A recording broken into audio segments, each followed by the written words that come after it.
So it's Blair Kinghorn's 5th consecutive start in that 10 jersey for Scotland. Played all 3 test matches against Argentina, in the summer, and in Dublin against Ireland. So he'll be delighted, I'm sure, to be back on home turf here at Murrayfield. And Tate McDermott, who has sheared off half of his mullet to the disappointment of those who love their hairstyles in the modern game. The Japanese samurai top knot is very popular these days. Stuart Hogg sports one of those.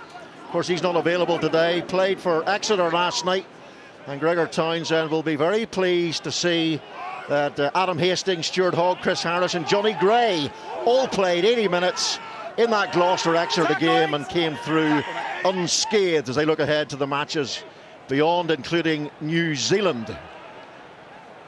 This is Bernard Foley, now 33 years of age, back in favour under the coaching stewardship of Dave Rennie, who of course was the coach of Glasgow, took over that role from Gregor Townsend. Back there for Australia goes Tom Banks at full-back. Here's Tom Wright, who's suffered a lot from injuries, broken his arm twice in recent times. Now Kellaway's a really fine finisher, 11 tries in 18 tests for Australia. Kinghorn looks for Darcy Graham, the ball goes backwards, they're keen to play. Here goes Hamish Watson, player of the match against Australia in that 15-13 victory last November. And yet again, the Scots looking for width through Mark Bennett, who gets thundered in midfield by Icky Tau. Mark Bennett, a silver medalist in the Olympics in Rio at sevens level for Great Britain. And it's Ali Price again. Now Jamie Ritchie carries once more. Scottish captain today. Okay, Scotland. Is Ali Price considering launching another box kick? He is. He hasn't quite caught all of that. Kellaway's underneath it. Ball bounces, taken by Banks. Back to Foley. And both sides are fizzing the ball about here in the first couple of minutes. Here goes Michael Hooper. I think it's fair enough to describe Hooper as a legend these days. Back after over 3 months away. And here goes Tate McDermott. Where's the support? Oh, he's taken out. He looked like he was taken out there, Tate McDermott, as he chipped the ball beyond that Scottish defence. But what a spurting break from the Wallaby number 9.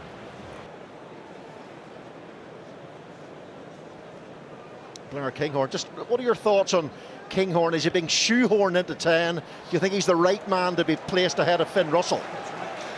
Look, it's where they've placed their money. I know they have certain metrics that they look for, and in terms of athleticism and what he offers as quality of pass, he's terrific as a fullback previously for Edinburgh. He's played at 10 now for a year with Edinburgh. He is the man in charge. Finn Russell, undoubtedly a real talent. Tuipulotu, Tongan-born, former Australian under-20 international, actually scored 2 tries for Australia at that level against Scotland in the Junior World Cup. Pulls the ball back beautifully. Here's Ollie Smith. Ollie Smith with a score. Dancing feet, splashing tartan paint all around Murrayfield. Taking the ball to the line again. Runners drawing in again. Could have gone to the outside, steps off his left foot twice. First try at home at Murrayfield for Ollie Smith.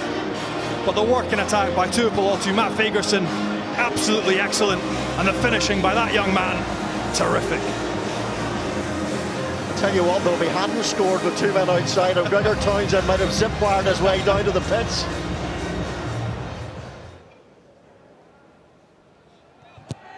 Kinghorn, well, that's maybe more of his 71% form than the 5 from 6 form he showed against the Pumas. What a try, though. Absolutely excellent. Again, the collective movement, the work to draw them in and defensively on the gain line, to create space on the outside channels. And once you get front foot ball like that as a fullback, that'll settle his nerves right into the game. McDermott, it's Frost, known as the Agile Goliath, number 4 for the Wallabies, and they get a penalty in a kickable position. As Dave Rennie said, in the Six Nations they play 5 matches, but they've got a couple of breaks. Australia don't. Now, can they get their first points of this tour? They can through Foley.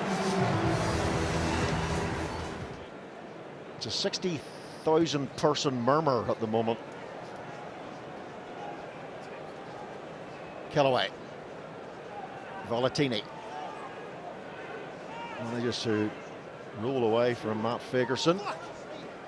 Dave Cherry, interesting how the way he whipped the Australian player back towards his own defenders, but it's Scotland here who've given away the penalty in front of the sticks as Fagerson gets involved with Holloway. But this should be a kickable kick for Foley to take Australia into the lead as half-time approaches. 31 metres, and the kick success predicted as high in the 90s, percentage-wise. He very rarely misses from positions like this. Bernard Foley does not disappoint, and it's the Wallabies, despite all that pressure, no tries for the Australians, but they have managed 2 penalties through Bernard Foley. That man, Ollie Smith, scored the only try of the first half, and what a try it was. Individual brilliance, taking him through and beyond the Australian line. So the half-time score here at Murrayfield as Scotland chase an unprecedented 4th consecutive victory against Australia is 6-5 to the Wallabies.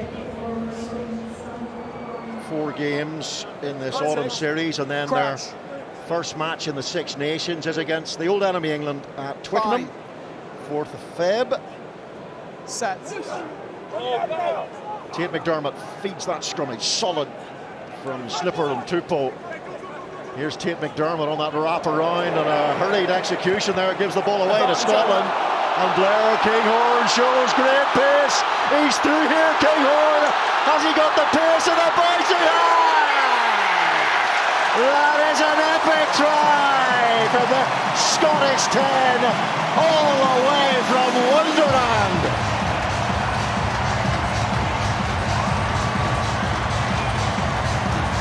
The wrap around, the attempt to buy space in the outside, but just watch the read by Mark Bennett. Comes up on a spot hit, the ball goes to deck. Blair Kinghorn with the footballing skills and the pace to burn. And Scotland back in front, what a finish. But it all comes from turnover, the work of the defensive line. Mark Bennett, the creator. Some nifty footwork from Blair Kinghorn, using his left peg. Oh, it's Adam Hastings' turn to go. Aye, right, well done, aye, sure enough, aye. Bring it on.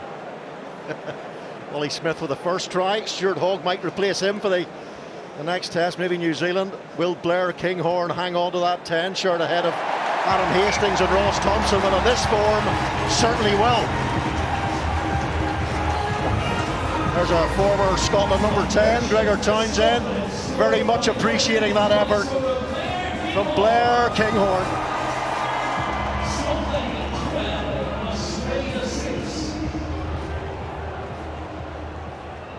In goes Ritchie, Scotland's captain, with a tackle. Now Nick White looks for Tupou.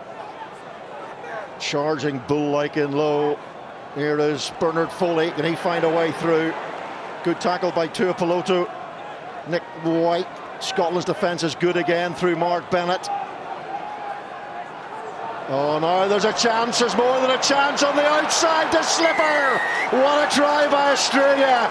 And it's the captain who scores it, making roadkill of those final Scotland defenders. And at long last, the blue wall breaks. Thanks, man. It breaks, but a wonderful piece of interplay. Again, the physicality, challenging that gain line. And it's the return play. They've been so good on the edge. This sleight of hand again. Second row to loose head prop to his captain. Neville again, the presence of mind to lift his head, look outside him. Absolutely excellent execution. And Australia worked their way back into this game, but that is superb work on the gain line. Defenders in front of your face, but the ability to shift the point of contact, make it hard for the Scottish defensive line. Kicking this year has been absolutely sublime, and it continues to be so. And look at that scoreboard now. Yeah, complete misjudgment by that triumvirate. So here's a chance for Australia, closing in on that Scotland line, taken by the man who calls the line outs, Jed Holloway.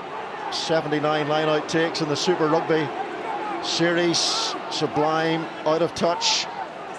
Australian scrum and line-out massively improved in the Rugby Championship.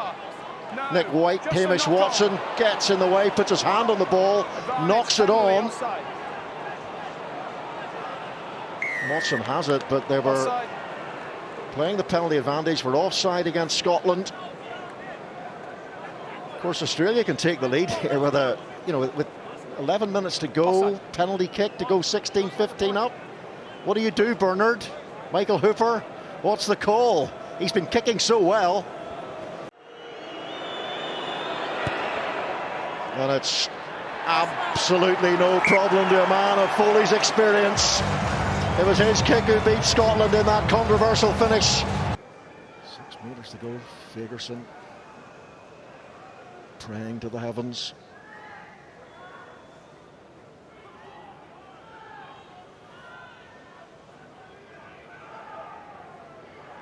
This is going to be a moment of supreme composure from Blair Kinghorn.